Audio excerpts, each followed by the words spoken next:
तो दोस्तों मैं हूं शिवा और आप हो यूट्यूबिस्ट पर। आज की इस वीडियो में हम काफी सारी सीरियस अपडेट्स पर बात करेंगे, तो वीडियो को कहीं से भी स्किप मत कीजिएगा। अगर अभी तक आपने चैनल को सब्सक्राइब नहीं किया हो तो चैनल को भी सब्सक्राइब कर लीजिएगा। तो चलिए सबसे पहले बात करते हैं इंडिया वर्सेस पाकिस्तान के बारे में। तो भी बहुत सीरियस अपडेट्स निकल करके आ रही है जो कि आपको पता होनी ही चाहिए। पाकिस्तान ने ऑपरेशन सिंदूर का जवाब देते हुए अभी ऑपरेशन बयान उल मरसूस लॉन्च कर दिया है, जिसका पहला हमला उन्होंने कल रात को किया है Fateh second long range surface to surface missile से, जिसकी रेंज थी 400 किलोमीटर। शायद पाकिस्तान ने यह हमला दिल्ली के एयरबेस को लेकर के किया था, पर फॉर्चुनेटली हमारे डिफेंस सिस्टम ने उनकी इस मिसाइल को इंटरसेप्ट कर दिया। इंटरसेप्ट की जो ये फुटेज है आप चाहो तो मेरे टेलीग्राम चैनल से देख सकते हो। भाई लिटरली एक बहुत तेज धमाका होता है, क्योंकि ये जो मिसाइल थी ये बहुत पावरफुल थी। पर लिटरली अगले दिन इसके चीथड़े मिलते हैं हरियाणा के सिरसा में। पर मजे की बात क्या है पता है, जब पाकिस्तान में इस मिसाइल को लॉन्च किया गया था तो वहां पर जो सामने आदमी खड़ा हुआ था वो लिटरली एक कलमा टाइप का कुछ पढ़ रहा था, क्योंकि उसे लग रहा था ये हिंदुस्तान में भारी तबाही करने वाली है।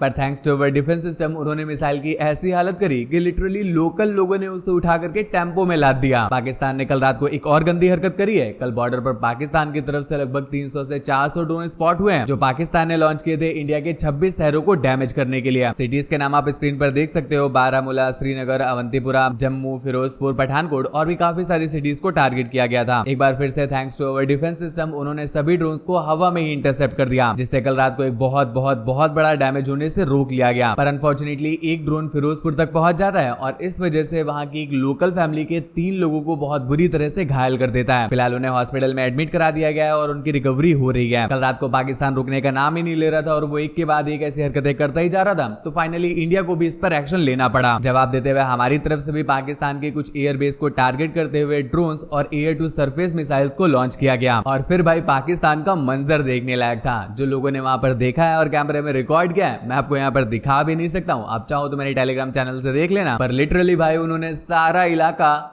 कुछ ही घंटों में हमने पाकिस्तान के काफी सारे मिलिट्री बेस डैमेज किए, जिनमें से कुछ है राफी की एयरबेस, मुरीद एयरबेस, चकाला एयरबेस, रहीम यार खान एयरबेस, सुक्कुर एयरबेस और चुनियन एयरबेस। साथ ही साथ पसरूर की रडार साइट और सिलकोट का एविएशन बेस। रिपोर्ट्स के अकॉर्डिंग हमने वहां के मिलिट्री का काफी सारा सामान भी डैमेज कर दिया है, और ये चीज इतना तेजी से हुआ कि पाकिस्तान इसका रिप्लाई देने के लिए अपनी मशीन तक नहीं स्टार्ट कर पाया। इंडिया ने सबसे तगड़ा धमाका जो किया था वो किया था कल रात को नूर खान एयरबेस में। वहां की एक्चुअल फुटेज मेरे टेलीग्राम चैनल पर पड़ी हुई है। पर भाई साहब आप ये समझो कि ये धमाका इतना ज्यादा भयंकर होता है कि कल नासा की सैटेलाइट ने स्पेस से इसे स्पॉट किया है। ये जो फोटो आप अभी स्क्रीन पर देख रहे हो ये ओरिजिनल फोटो है जो नासा ने रिलीज करी है। पर एक चीज क्लियर करना जरूरी है कि इंडिया ने अभी तक भी पाकिस्तान के किसी भी सिविलियन को टारगेट नहीं किया है। जैसे कि हमने आपको पहले भी बताया था कि पाकिस्तान ने ड्रोन्स रिलीज किए थे बॉर्डर की सिटीज के पास के सिविलियंस को टारगेट करते हुए। कल भी उन्होंने 300 से 400 ड्रोन्स रिलीज किए थे और फतेह सेकंड लॉन्ग रेंज मिसाइल भी लॉन्च करी थी। इसके पहले उन्होंने पूंछ में भी सिविलियंस को टारगेट किया था और इसके साथ साथ एलओसी की और भी काफी सारी सिटीज में लोगों को टारगेट किया था। पर इसके बावजूद भी अभी तक इंडिया ने पाकिस्तान की किसी भी सिविलियन को टारगेट नहीं किया है। कल सिर्फ पाकिस्तान के बार एयरबेस को टारगेट करने की वजह से इंडिया ने भी पाकिस्तान के एयरबेस को टारगेट किया था, और फिर ऐसा टारगेट किया कि नासा ने भी देखा। इंडिया भी पाकिस्तान को कम मार रहा था क्या कि अभी पाकिस्तान के बलूच रेबेलियंस भी ग्राउंड पर उतर आए हैं। आपको पता ही होगा पाकिस्तान में बलूचिस्तान है, जहां पर एक बहुत बड़ा ग्रुप है जो बलूचिस्तान को पाकिस्तान से सेपरेट करना चाहता है और खुद का एक अलग देश बनाना चाहता है। तो भाई उनकी जो आर्मी है या बोले तो उनके जो लोग हैं लिटरली कल वो ग्राउंड पर उतर आते हैं और भाई वहां की आर्मी और पुलिस को ही कूटना स्टार्ट कर देते हैं। सीरियसली आप वहां की आर्मी को भागते हुए देख सकते हो। इसके बाद वो काफी सारे जगहों पर पाकिस्तान का झंडा भी उतार देते हैं और अपना झंडा लगा देते हैं। और पाकिस्तान की भी एक बहुत घटिया चीज सोशल मीडिया में एक्सपोज हो चुकी है। लिटरली वहां की गवर्नमेंट मदरसे में पढ़ने वाले बच्चों को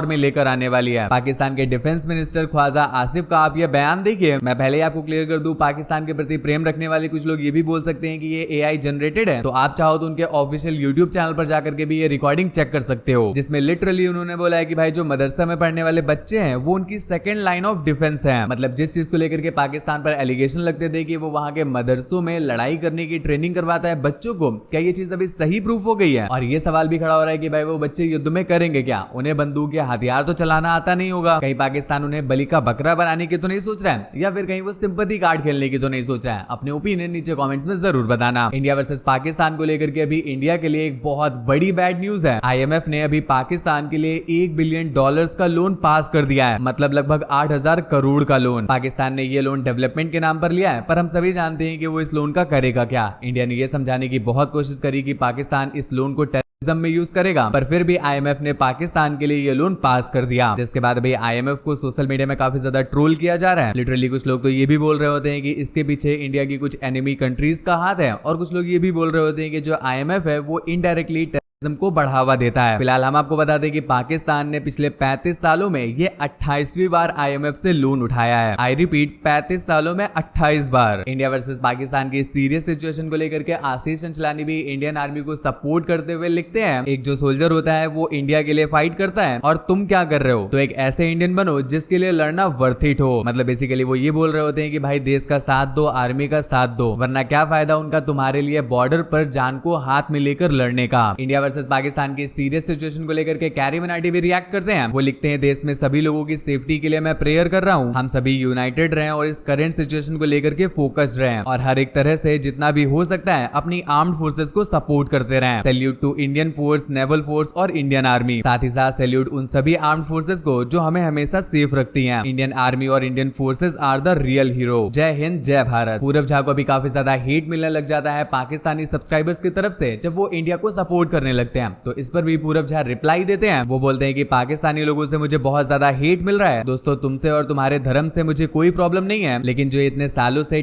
का पालन पोषण कर रही है तुम्हारी गवर्नमेंट, इसका कलंक तुम्हारी कंट्री को ही लगेगा। तुम्हारी गवर्नमेंट क्या ही बोलती है मीडिया में, एक बार वो भी देख लिया करो। सिर्फ नफरत भरी हुई है उनके अंदर। इतने सालों में इतने टेरर अटैक्स हुए हैं इंडिया पे और मोस्टली टेरर सारे पाकिस्तान से आए। क्यों नहीं तुम्हारी गवर्नमेंट ने उनको वहीं खत्म किया? अपनी सरकार से सवाल करो पहले। ना मैं धर्म को फ्लेक्स करता हूं और ना ही किसी पॉलिटिकल पार्टी को, लेकिन अभी जो भी हमारी इंडियन आर्मी डिसीजन ले रही है उससे मैं पूरी तरह से सहमत हूं। आतंकवाद को पालने वाला भी वादी होता है। जय हिंद, जय भारत। अगली अपडेट तो क्या अभी ध्रुव राठी का यूट्यूब चैनल गवर्नमेंट इंडिया में बैन कर सकती है? रिसेंटली क्या हुआ है आपको बताइए, इंडिया ने काफी सारे social media accounts, YouTube channels को इंडिया में बैन कर दिया है जो पाकिस्तान को सपोर्ट करते थे या उनसे लिंक थे। इवन कल इंडिया ने एक्स प्लेटफॉर्म से भी बोला है 8000 अकाउंट्स को बैन करने के लिए। तो इसी चीज को लेकर के बात करते हुए एक एक्स यूजर ध्रुव राठी की एक वीडियो शेयर करते हैं जो कि पाकिस्तानी मीडिया में प्ले हो रही होती है और वो इस चीज को सपोर्ट कर रहे होते हैं। वो अश्विन वैष्णव और एचएमओ इंडिया को टैग करते हुए लिखते हैं, मुझे ये समझ नहीं आ रहा है कि ध्रुव राठी का चैनल इंडिया में एक्टिव क्यों है। A foreign national with no skin in the game. ऊपर से उसके पास इतनी हाई रीच है कि वो कुछ भी फैला सकता है और अब जो हमारा एनिमी है वो उसका ही यूज करके प्रोपेगेंडा फैला रहा है। मैं आशा करता हूँ कि इस चीज पर आप जल्दी ही एक्शन लेंगे। इस पर ध्रुव राठी भी उन्हें रिप्लाई करते हैं। वो बोलते हैं कि तुम कितने बड़े बेवकूफ हो, यहाँ पर तुम ही अकेले हो जो पाकिस्तान के इस प्रोपेगेंडा को प्रमोट कर रहा है। उन्होंने मेरी क्लिप को अलग कॉन्टेक्स्ट में कट करके उसका मिसयूज किया और तुम क्या कर रहे हो कि लोगों को सच बताने के बजाय उसे रीशेयर कर रहे हो। सिर्फ मुझे हेट करने की वजह से अब तुम भी एंटी इंडियन बन गए हो। इसका रिप्लाई देते हुए वो एक्स यूजर एक और वीडियो शेयर करते हैं जिसमें एक पाकिस्तानी पर्सन ध्रुव राठी की तारीफ कर रहा होता है। उसमें ये तक लिखा होता है कि जो ये ध्रुव राठी है ये सिर्फ इंडिया का हीरो नहीं है बल्कि ये हमारे पाकिस्तान का भी हीरो है। इसको लेकर के गब्बर ध्रुव राठी को रिप्लाई देते हुए बोलते हैं, मैंने कभी भी अपना ट्वीट पाकिस्तानी पीआर वीडियो में नहीं देखा, पर तुम्हारी मैंने काफी बार देखी है। इसके बाद वो एक बार फिर से एमआईबी इंडिया को टैग करते हुए बोलते हैं कि आप इस चीज पर जल्दी एक्शन लें। शायद अभी भी इस चीज को सपोर्ट करते हुए एक ट्वीट करते हैं, जब गवर्नमेंट ने काफी सारे पाकिस्तानी स्पॉन्सर्ड यूट्यूब चैनल्स को बैन किया तो वो एक बहुत बड़े चैनल को भूल गए। गेस करो वो कौन है? जिसके बाद काफी सारे लोग ध्रुव राठी का नाम ले रहे होते हैं। और चैनल बैन को लेकर के बात हुई रही है तो भाई भी इंडिया वर्सेस पाकिस्तान की सीरियस सिचुएशन की वजह से नीतीश राजपूत का भी चैनल बैन हो गया है पाकिस्तान में। वो यूट्यूब पर ऑफिशियल ईमेल शेयर करते हुए बताते हैं कि पाकिस्तान गवर्नमेंट ने उनका यूट्यूब चैनल पाकिस्तान में बैन करवा दिया है। अब भाई इससे कुछ हो ना हो, पर एक बात तो है, इससे नीतीश भाई की देशभक्ति तो प्रूफ होती है।